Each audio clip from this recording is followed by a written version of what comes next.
Country grapples with stage 6 blackouts. People are complaining about damage to appliances. City Power says it's already overstretched due to weather, cable theft and illegal connections. eNCA's Nobile Madlala is in Soweto to gauge people's experiences, and she joins us now.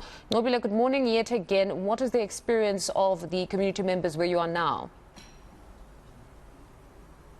Well, still a lot of frustration, Mfundo, that much I can tell you. In fact, and a hotel that I'm in is called Soweto Hotel, and it has no power. But we'll find out more about that. So, first of all, I want to bring in some of the community leaders in this area who are fighting to ensure that people are safe when that power is gone. I want to ask, Mama, what do you guys do when there's power outage, especially now that there's stage 6?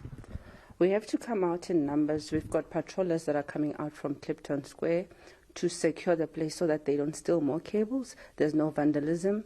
There's no crime because when there's no lights, crime is high. Vandalism of our infrastructure, it becomes a chaos. So that's why we have to empower ourselves to come out with no one helping us. It's just the community coming out to help and assist and protect our community so that we have a safe space to live in.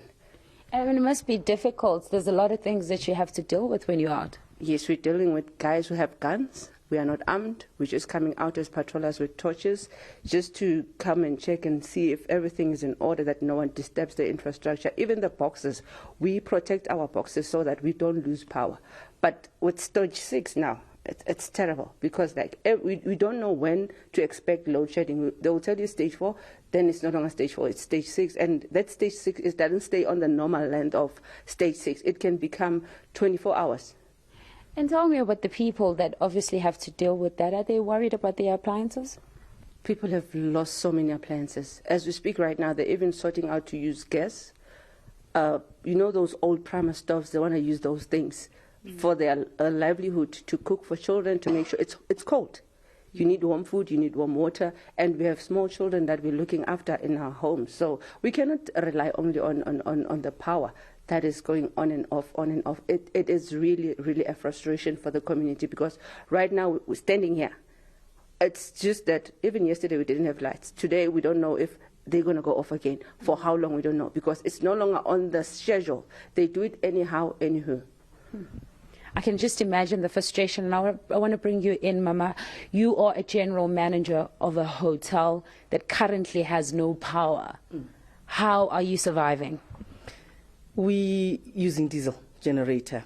Literally every 6 days, I have to put in 25,000 rands worth of diesel so that we can at least have some lights at night. And also, that what we do is to try and save as much of the diesel as possible.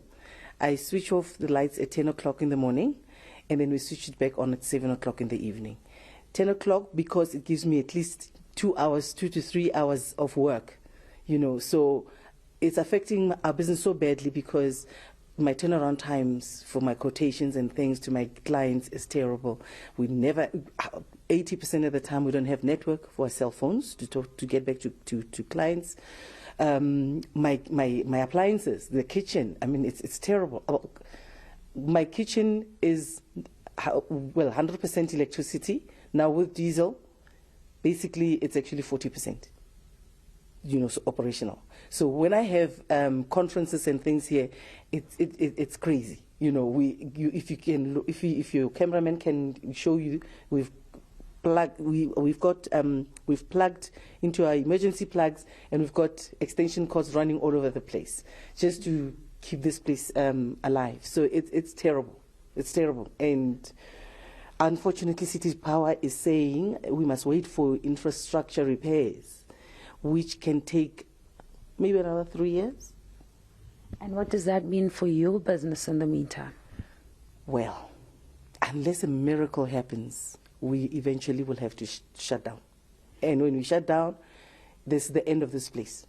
Like Sis Jessica just said, when we shut down, if this business can walk away from this center, I promise you, this hotel will be hijacked within 30 minutes. And I mean, it's very interesting what you're saying, because this is next to the charter. And this is very important in our history and what the country stands for. You decided to be in this iconic place for a reason. Absolutely. You know, what you're saying is quite, you know, hard-hitting, because this site, they want to declare it a World Heritage Site. Now, how does that happen? How does that engagement take place when it's in this condition? There was a meeting here a couple of weeks ago where the relevant stakeholders, National Heritage Council, had actually coordinated that gathering. And these people came to have a look at this place, and they walked away. They thought, I mean, how do we even, you know, submit this Walter Sisulu Square of Dedication to be declared a World Heritage Site in this condition? And this now says, government, what are you doing? What says you? Because NHC is government anyway, you know, but there's just no movement at all to repair this place, you know, and not just the hotel, because our landlord is JPC, Joburg Property Company, and it's like they're not there. They're just there by the name, but nobody just cares about this place, you know. And it's sad. I mean, if you go outside and you look at the underground parking, it's flooded, and it's been like that for 7 years, you know. My question and my fear is the day they eventually decide want to drain that water, what are we going to find down there? Thank you, Mama.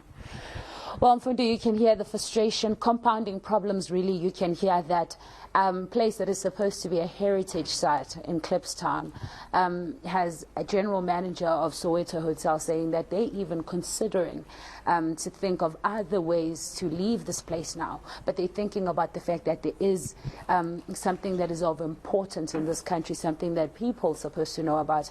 But because of power issues, this is where they've resorted to. No, these are honestly difficult times for many entrepreneurs. Nobile, we'll leave it there for now. That's our